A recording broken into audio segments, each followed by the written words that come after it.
Special thanks to Tyler Wilson for making the intro music for this podcast. For all things Tyler Wilson, visit linktree/Tyler Wilson Music. That's linktr.ee/Tyler Wilson Music. And on with the show. Let's face it, this is not the worst thing you've caught me doing.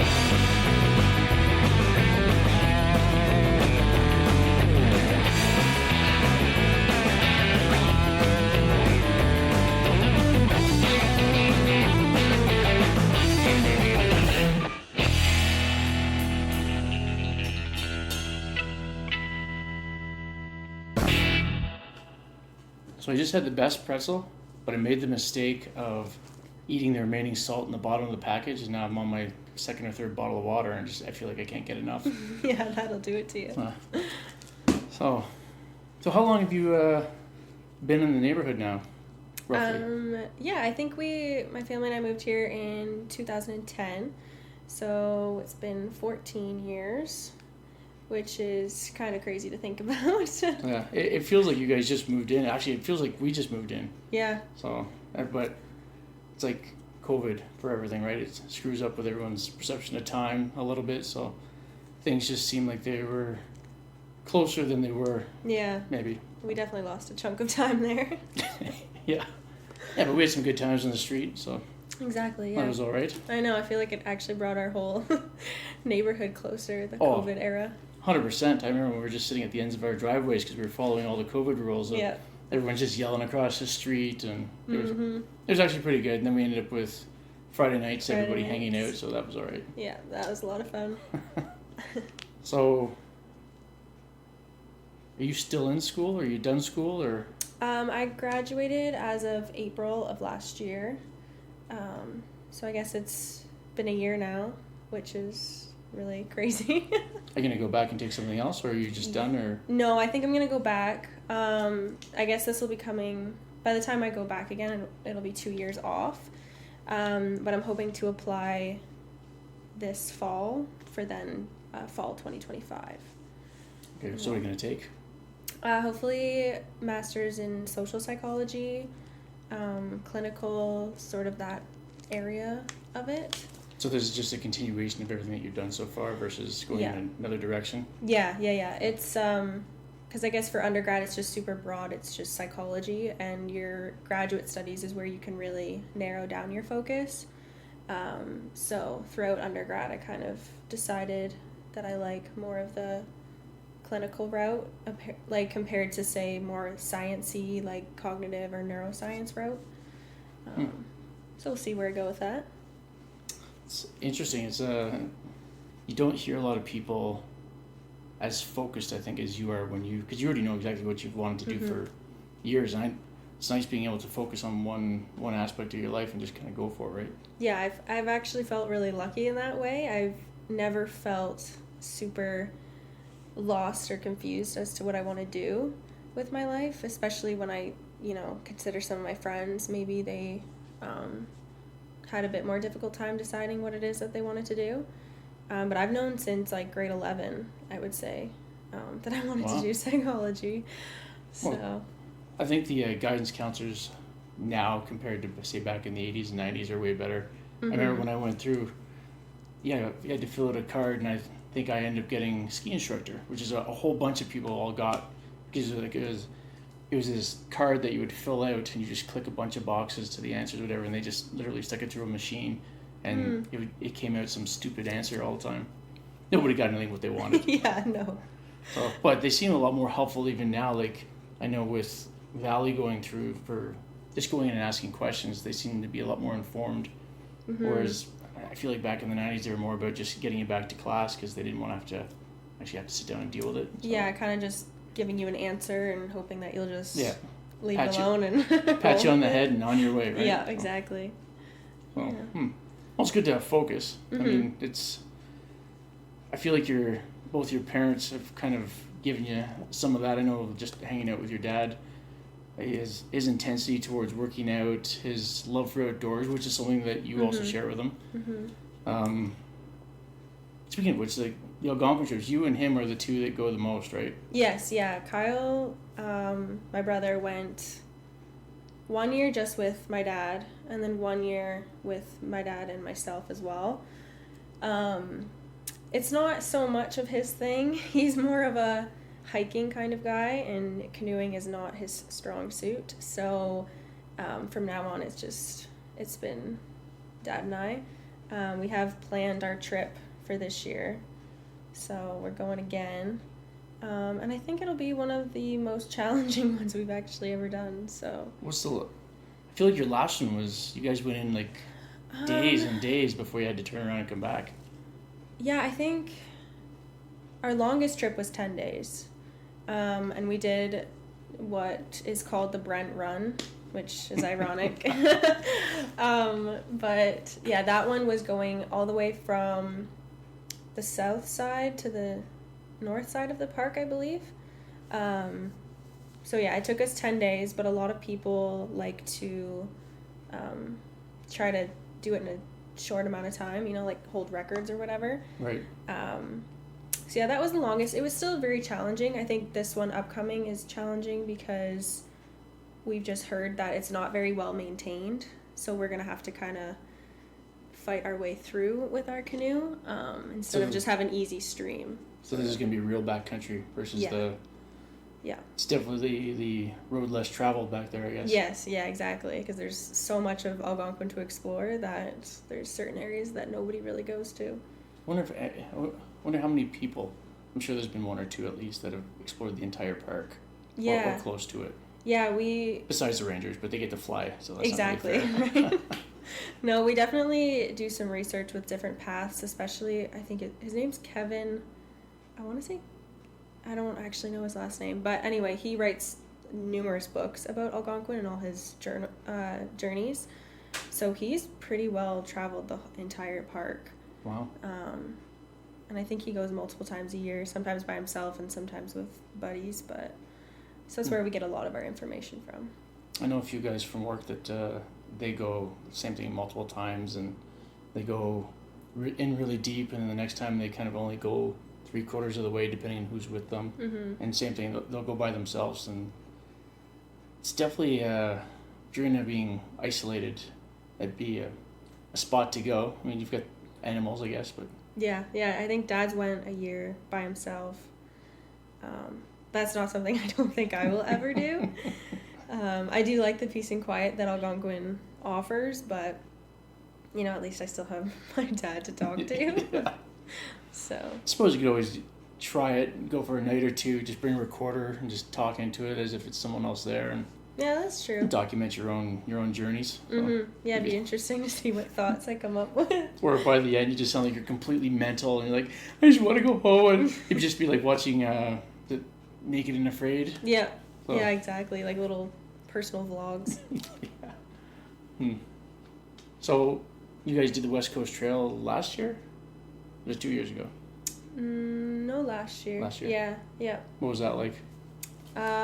Incredibly difficult, I would say, both emotionally and physically. So that one was just pure hiking. And we were 7 days, I believe, throughout the whole thing. It was an amazing experience. I'd like to do a similar trail, like another infamous trail in Canada. But yeah, it was really cool to be to experience the West Coast. Yeah. Like that, yeah. Well, that's where you're originally from, anyways, isn't it? That's where you were born? Yeah, I was born there, but we quickly left to come back to Ontario, just given that that's where all my family was from. Right. So my dad just moved out there for work right after college. So maybe that's where you get your outdoorsiness. Yeah, right. The whole BC thing. Well, it's definitely somewhere that I want to go back to, and hopefully maybe even live there for a year or two, preferably while doing school. But yeah. But they say once you go out there, it's never, really difficult to leave. Exactly, which I know Mom and Dad definitely feel the same way about that. So yeah. So there's your adventure. You're obviously someone that likes to take on challenges and whatnot. So. Mm-hmm. What was your biggest adventure to date then? Definitely would be my trip to Tanzania just last year. I went there for 7 weeks with a friend that I met at school, actually. We both were in the same psychology, like, thesis class. So we both decided that's something that we wanted to do. But we ended up volunteering there in daycares, 2 separate daycares. We each chose a different one. But definitely was both a challenge and an adventure, and so many words to describe it. I can't wait to talk about this, actually, because when it comes to, like, the African continent, I'm completely ignorant. I just see what the celebrities put on about, them going through villages and helping out and whatever. So in my mind, the entire continent's like that, but it's not, is it? They've got normal cities, or of course they just all you see in the commercials is the far out distance villages or whatever, distant villages. So so what was the city life like? So I would say we weren't in a, like, if you think of a country like Kenya, for example, their capital is Nairobi, that's where you'd experience, like, the city, like the industrial buildings, all that kind of stuff. We were in a region of Arusha, is what it's called in Tanzania. And I would say it's probably more so what you're picturing. There's definitely, like, beautiful houses, and you can definitely tell that there's quite the discrepancy between the wealthy and not so wealthy. Especially volunteering in the daycares, they're located in areas that are economically disadvantaged, I would say. So we definitely saw some tough things there, especially concerning where some of the kids live. And then we also had the opportunity to go to a Maasai village, which, I don't know, for anybody who doesn't know, that's just a certain tribe that is very famous in the continent of Africa. So they generally reside in Kenya and Tanzania, but we were able to visit one of their villages and got to kind of get a background story of how they live, and that's where you'd probably picture maybe they live in, like, the mud huts type thing that they build themselves. But yeah, so I wouldn't say the culture shock was very was very tough at first. I don't know if there's really any similarities at all from here to there. So it's not like just going from here to the States. There's a small culture shock if you go down south versus up north. This is like night and day. Oh yeah, absolutely. It's something that you learn about in school, right? Like, just certain cultures and the way that, obviously, Tanzania is a third world country, and you kind of understand what that means through school terms and all that. But once you're actually there, it's just a total, like, out of body experience to know how these people are living just across the world compared to how fortunate we are in Canada as a first world country. So that was definitely quite the struggle. It was, I guess, my first 2 weeks, I was kind of ready to pack up and go home. I was just struggling so emotionally with it, but it was definitely the kids at the daycare that kind of allowed me to see what I was truly there for and kind of got me through it. So what was it that you were struggling with? Just how the kids were, or was it just everything in general? Like, was it... Yes, it's going to be all overwhelming because it's not like you said, it's a culture shock. So right there, some people just want to turn around right away as soon as they get to a place that's mildly uncomfortable. Yeah. So what was it that wanted to make you leave? I think it was understanding how long I was there for. That was the first time I've ever been away from home that long. Like, with school, you move away, but I went to the University of Guelph, and that's like an hour away, and I got to come home whenever I wanted. Tanzania is like a 20-plus hour travel to get there, so there was no just, like, quickly going back. So I definitely was homesick, but I remember so vividly because it was my first day at the daycare. And there was other volunteers, obviously, that were working at the same time, And what they asked of you before you came on this trip was to raise money to hopefully buy certain things that the daycare needs. Whether that just be like school supplies or something as big as one of the girls paid to help get like a building like made. Anyway, so I remember I was asking some of the volunteers that had been there for a little bit what their money has gone towards so far. And one of the girls had mentioned that one of the little kids had an extremely hard, poor home life, to the point where the director of the daycare found the child and her siblings on the streets, so kind of took them in. It was found out that like the father was abusive, the mother left because the father was abusive. I don't know all the details, obviously, but eventually the family came together again, and she showed me pictures of what they lived in. And I say that super loosely because I don't know how anyone can call that living. It was an extremely difficult picture to see because they were able to go visit the home and see the living conditions there. They then raised money to buy a whole new home for this family, and they bought it for 3 years for them, and bought like a bed, which they didn't have before. It was just like a poor excuse of a mattress that was like just broken and ratty and all this stuff. There was like rats and all that before, and I broke down that day. That was like the day that I was just, I don't know these people, you don't know anything about them, but I just cried because I was like looking at this little girl in front of me and seeing how much she smiles. And I know that sounds so silly, but it's just, I guess it's when that's all you ever know, right?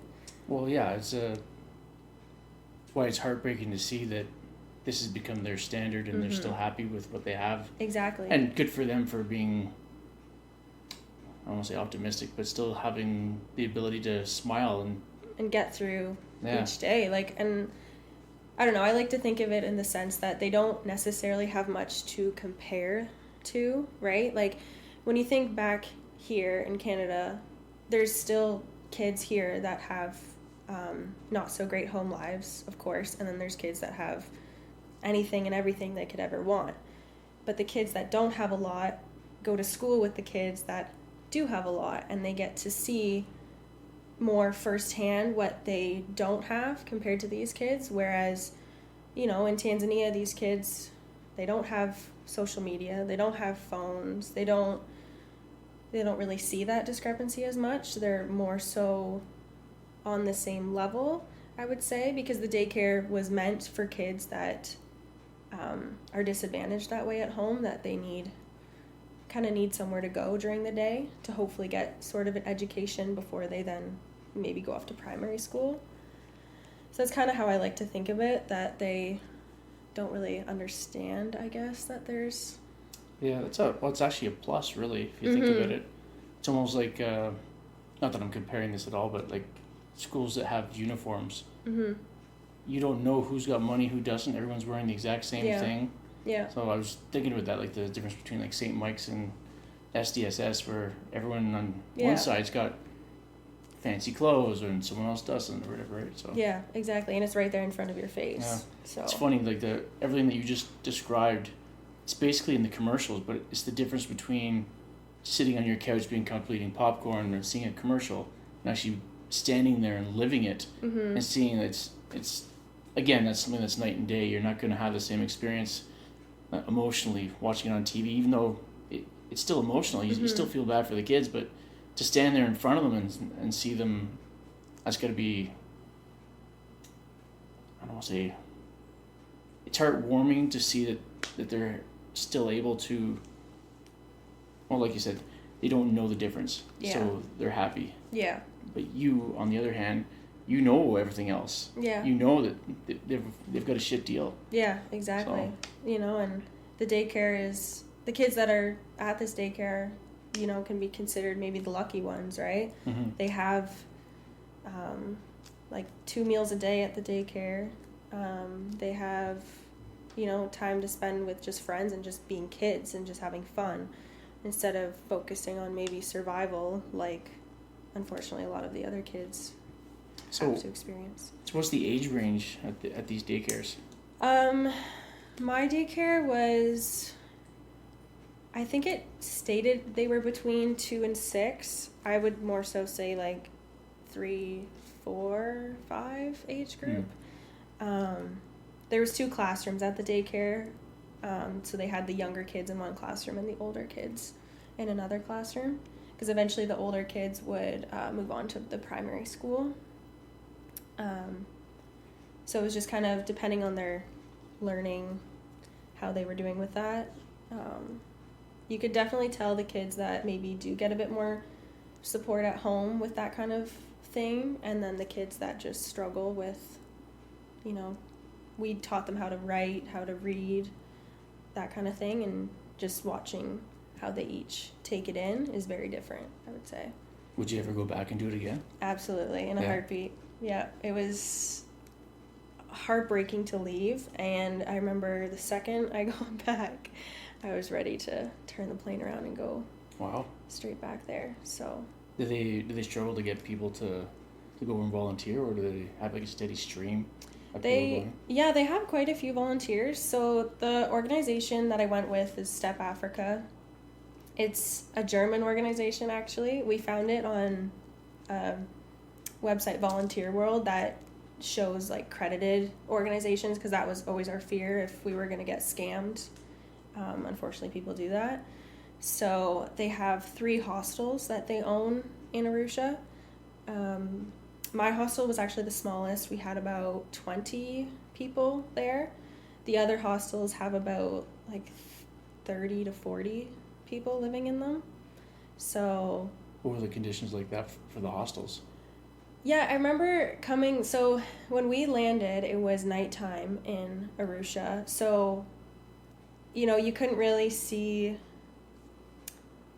I don't know, I think that just made it a lot harder to get there, not really being able to meet anybody, because they're all, like, in bed, sleeping, and then having to just kind of go straight to bed, which was a bit odd. So when we first walked in, it was also kind of messy, because, how could it not be with that many people living in one area? And then my friend and I say lucky now, we didn't think that in the beginning, but the room that has 10 people living in it. So at first we were like, oh my goodness, like how are we? Like it's just a single room? It's a single room with bunk beds. So it's like a barracks. Yeah. And then we had a bathroom attached to it, but again, you're sharing one bathroom with like 9 other people. So it's like the Brady Bunch. Just not family. Yeah, exactly. So, and of course, because you don't know these people, and there was a huge language barrier too, so we were the only 2 Canadians the entire time that we were there. Were you the only English-speaking people? In our hostel, yes. Like, everyone else was primarily from Germany or Austria, so they all spoke German, essentially. They all did speak English, just not obviously as fluent as you and I speaking right now, and they often forgot that English speakers were around, so we couldn't, and I don't blame them, right? Like, that's their native language. They obviously just speak it. Right. But that was tough too. So it took an adjustment period, but eventually we made friends. I have pretty much all those girls on social media now. My birthday was a month ago, and they all wished me happy birthday. So it became more like a family, which is, I think, when we started to become more comfortable with being there. Nice. Mm-hmm. I wonder if maybe sometime in the future, like you said, if you go back, get in contact with them and almost have a reunion going back. That'd be the best way to go back. You'd be meeting less new people, I guess, but familiar faces isn't a bad thing either. No, I know. I think that's the thing I have to remember, though, is even if I do go back, it won't be the exact same as You'd be starting over again. Yeah, exactly, right? And I would probably end up going alone this time, because the odds of my friend being in the same place as me, of being able to do that, because I would like to go for like 4 to 6 months next time. I want to stay longer. Yeah, that's a big commitment to ask somebody to do with me. Maybe BC is not the place you're going to end up anyways. Then. Yeah, I know. Right? Sounds like you're going to end up in Africa. Yeah, the hope is to finish school and then go. But I don't know how much longer I can not go back. Was it ever a concern? I guess maybe not, because if you were saying the age range was like up to 4. Mm-hmm. And again, this is my ignorance about Africa, but I feel like I always hear about like kids being taken and being put into these, I don't know if they're like rebel armies or whatever. Mm-hmm. Just that always seemed to be a big thing. Maybe it was only in the 90s that it happened, but maybe it's still happening. But they're just kids are taken and they're a gun's thrown in their hands type thing. Mm-hmm. Right? Is that still something that happens, or is it that's a thing of the past? I believe that it still happens, but Tanzania is known as like a much safer country in Africa, whereas say in a country like the Congo would not be able to say the same thing. So I imagine that kind of thing happens more there than it does in Tanzania. Yeah, it was never like a thought that crossed my mind when I was there. The people of Tanzania are extremely friendly. I mean, with that being said, we were not allowed to go out at nighttime unaccompanied.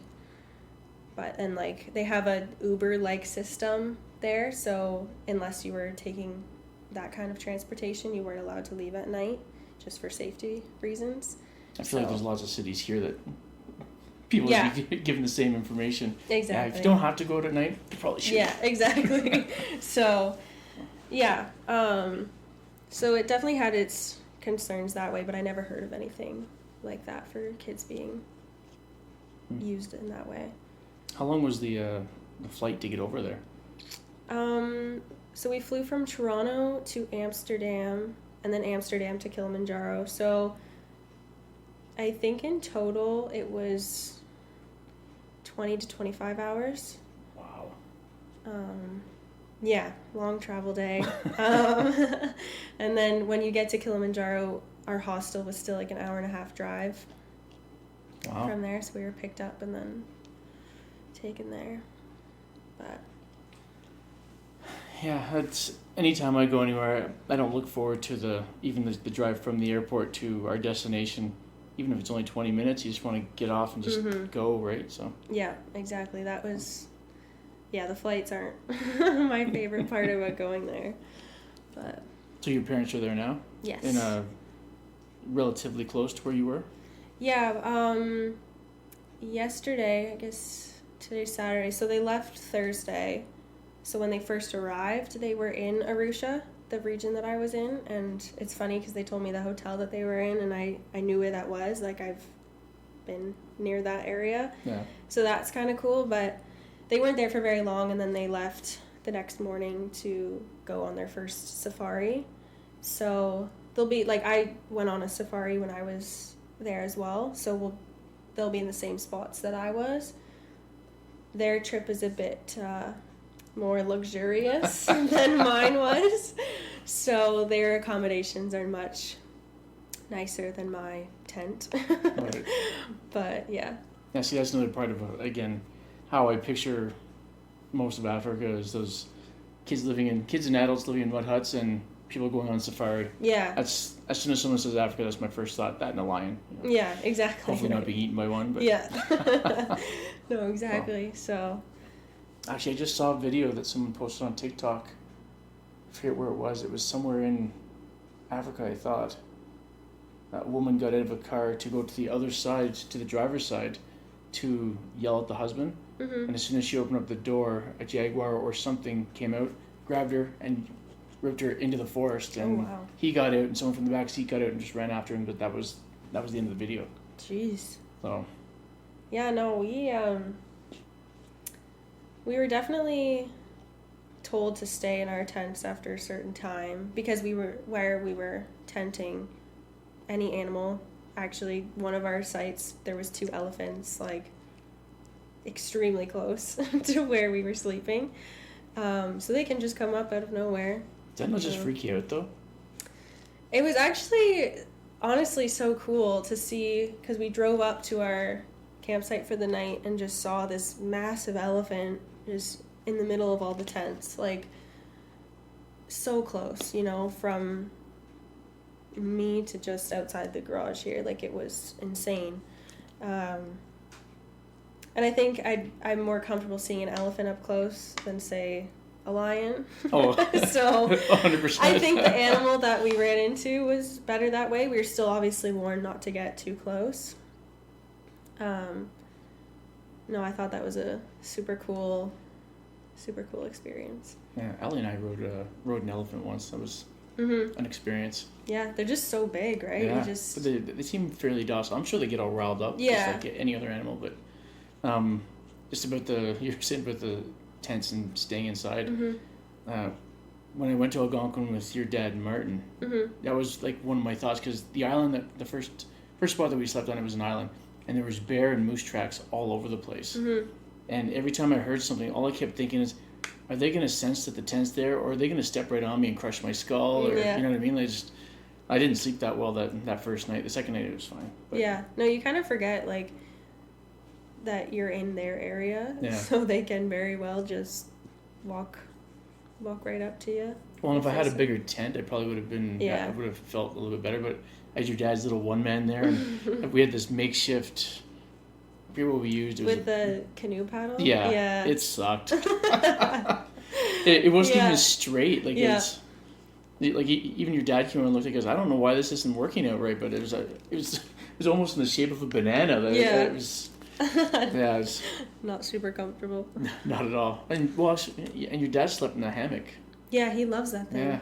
I know, we could hear him snoring from 60 feet away. But see, that's why I love that he's out there and I get my own tent many feet away from him.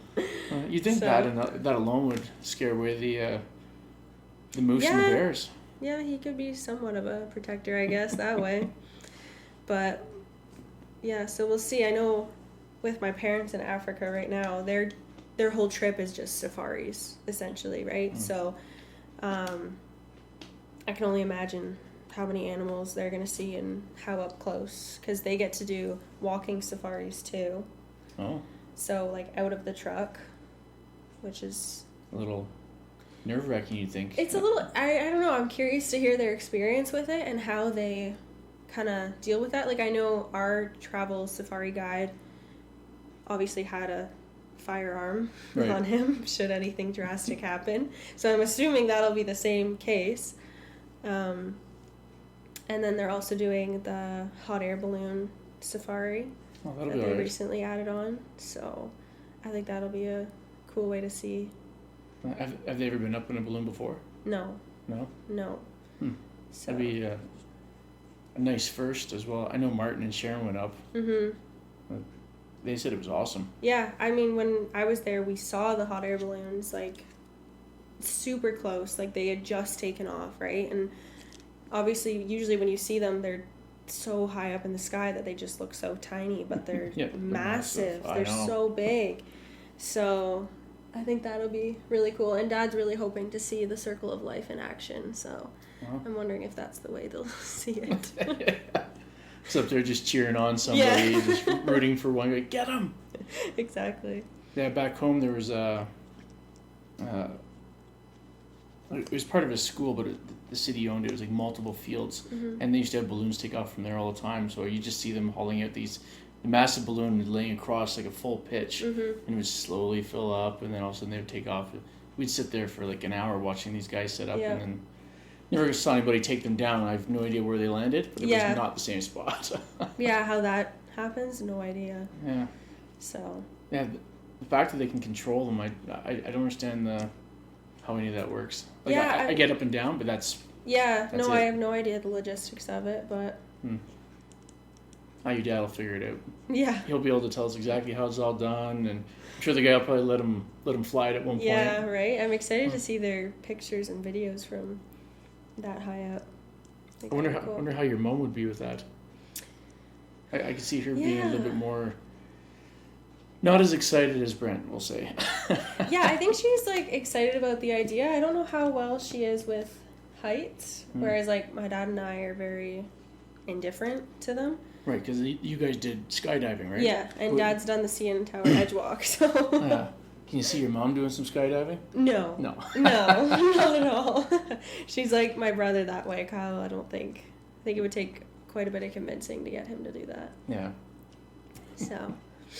I can just picture your mom right now. Are you nuts? Yeah, yeah, exactly. So, because she went with us that day to watch us do it, and I think that's as close as she wants to get to doing it herself. Being beside the person that videos from the ground. Yeah, exactly. So, yeah. So what else you got going on? Anything else, or? Not really, just kind of just working for a landscaping company right now. Oh, I didn't know that. Yeah. Is it in town, or is it? Yeah, in town. B&C Custom Landscapes. Oh, yeah. So I'm really good family friends with one of the owners. Right. So yeah, I worked there last season for a couple months right before I left for Africa. And then this upcoming this season now, I'm gonna work the full thing. So yeah, I really love it so far. It's nice to work outside. Yeah. Better get used to it there, or not get used to it. Enjoy it now, because you probably won't have the same scenery once you get into your field. Exactly, right? Like, I don't know, it'll be tough to get back into the school mindset, but yeah, I mean, it's something I gotta start preparing myself for, but. Well, I mean, you can always decide to do something right before just to get the juices flowing. Maybe a 2-week trip to Africa? Yeah, right? Oh, 2 weeks would not be nearly long enough. You should show up for your parents' last 2 weeks. Yeah. Hey, look at me. Yeah. It was funny because I FaceTimed Mom this morning, and they were, obviously it's a 7-hour time difference, so they're 7 hours ahead. So it was already dark and stuff out, but some of the Maasai people that had greeted them to their first accommodations, they came on FaceTime with us. They wanted to see the dogs, and then they wanted to say hi to Kyle and I, so that was kind of fun. That's awesome. Yeah. So you were saying before that they're famous. Are they famous for something, or is it just the fact that they're just a very well-known tribe? Okay. Yeah. So I do remember even learning about them in school. I believe in some anthropology class, because they go way back for how long they've been around. But so they haven't changed in centuries, the way how they do have things? Changed some things. I remember the Maasai that kind of did the whole tour for us. He had said that they would often move around quite a bit with their villages. Essentially, when somebody would die in the village, that was their sign that they needed to move on to somewhere else.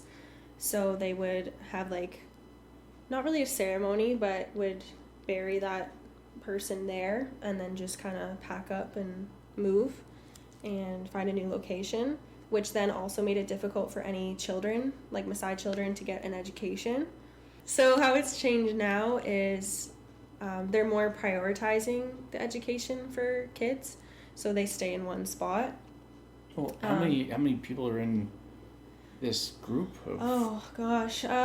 Just if they move every time someone passes away, I'm assuming it's not an overly large group. I don't know how big they were back then, but the one that I was in was quite large, but it's hard to tell because during the day the men leave to go handle livestock and all that, while the women stay back and have the kids, and it's very traditional that way, right, where the men are the breadwinners, I guess you could say, and the women just stay home and take care of the home. That's probably because they're thinking, I'd rather go and do this. Fuck that, staying home. Yeah, right? So, you know what? It seems to work for them. And, we got to go into one of their homes just to see what it was like. And obviously, there's no electricity. So they really rely on, the daylight and that kind of thing. So, yeah, it's a very interesting... I had the best time there. I thought it was incredible to just also be invited to, learn about that culture. Right. I think is just such a special thing that anyone can experience. Yeah, I mean, it's one of those things where we all would have lived like that at one point. Mm-hmm. You know what I mean? So, Yeah. I mean, it's nice to almost have a window into our own past as this is how we would have been at a certain point in time, and Mm-hmm. we've evolved, but is it necessarily a good thing? Yeah. I mean, look at all the kids now. They're all stuck to iPads and phones for 18 to 20 hours a day. Yeah. And now they're sleeping on their iPhones and iPads now, to the point where Mm-hmm. Apple just came out with a thing saying don't, because it's heating up, catching fire, and Yeah. Wow. Yeah, I actually have heard that too. Can you imagine it was- that happening that in the tribe? They'd have to move every 20 minutes. Yeah, exactly. No, I know. It's so crazy because all the kids there, they do love like phones and just the camera features and Snapchat. I have so many videos of just the kids going through the filters. I'm assuming they know how to use it because of previous volunteers, but yeah, and then the Maasai kids, I obviously had a backpack with me for the day, and the one little girl, she was just so eager to just put on my backpack, and she carried it around the whole day. Wow. She didn't once try to go in it or anything like that. She just wanted to carry it. So. Just having it on was enough for her, I guess. Oh right? yeah, That's- yeah. She thought it was the coolest thing ever. Look so. at me. I yeah, know. exactly.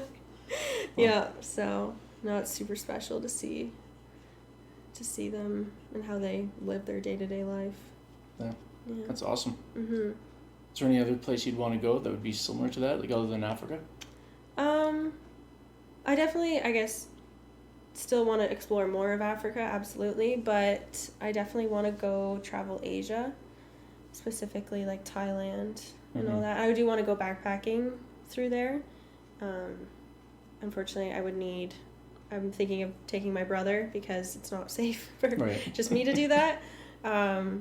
So that's something that I thought about, I'd get my master's degree, maybe spend half the year in Africa and half the year in Thailand sort of situation. That's the plan I really want to stick to. Obviously, life happens, but... Yeah. So As that long would as be it's cool. something that you really want to do, you'll make it happen. Yeah. So here's hoping Kyle's at the same position in his life where he can spend No, just every all that time. 2 months go, just remember, this is the plan. Yeah. We got to stick to the plan. Yeah. Well, he was already ready to look up, like, certain flights and all that stuff, and I was like, all right, just wait. I need to, first of all, build up my bank account after Africa, but, Yeah. yeah. So... I know Martin's got a big thing for Australia. I didn't know if that was going to be on your list. For me, it's not. Yeah. There's lots of other places. Like, I'd rather do Thailand than Australia. Yeah, I feel like for me, and obviously I'm not saying that Australia and Canada are exactly the same, but I feel like there are quite a few similarities. Right. And I don't know, I find that the cultures of Africa and Asia just really intrigue me and I think are really worth exploring. Australia is beautiful. I can only imagine, and I wouldn't say no if somebody said let's go, right? Right. But it's definitely not high up on my list, I would say.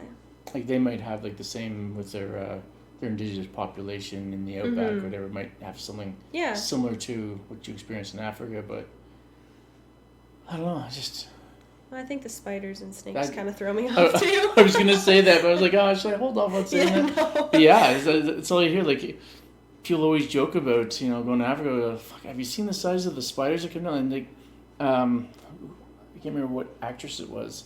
They were doing some filming there, and she was in a tent or something, and everyone was telling her to stay in because they had those massive spiders that are, like, 2.5 feet wide. Yeah. Like, and it was coming down, and she came out and just swatted at it, and everyone just screamed at her because they're poisonous. Yeah. So she's lucky that she didn't get whatever it was. Well, yeah, it's not even the fact that they're just so much bigger than here. It's the fact that they are deadly, too. 100%. Like, we have lots of snakes, but they just try to get away from you. Those ones try to go for you. Yeah, exactly. And, like, don't get me wrong, the bugs and stuff in Africa were quite different than here. But they weren't something that I was worried was gonna... Well, I guess that's not true. In the Serengeti, I don't know if you've heard of tsetse flies. No. Yeah, their bite can kill a human, which is interesting. Wow. But so yeah, that was something that was, I guess, we had to consider. Hmm. But I never thought about the bugs in Africa. I know there's bugs everywhere. well, and I guess even just mosquitoes, right? Like just to prepare for the trip, the amount of shots and medication you have to start taking, which is what Mom and Dad have had to do too. But, how many shots do you have to go over there? I guess it kind of depends. Prior to COVID, I was actually supposed to go to Africa, Kenya, to volunteer as well. And then COVID came and kind of ruined that. But before that happened, I did get my shots, and you need yellow fever for that country. But that's not a requirement in Tanzania. But I had to get, I think this round I got 3 or 4 shots. I think it was polio, typhoid. I had to make sure I was caught up on my chicken pox. And then for malaria, it's a pill that you have to take. So it's all kinds of good things. I feel like you have to get shots to go anywhere nowadays. Yeah, definitely, right? Because everywhere's so different around the world, and we're just not used to to certain things. Limited to our little corner. Yeah, exactly. So, yeah. Well, I'm sure you've got stuff to do today, so I'll let you go. I really appreciate you coming on. Yeah, this was great. Well, if you go somewhere else, we'll have to get you to come back. Yeah. And, like I said, I appreciate it. Thank you. Thank you for having me.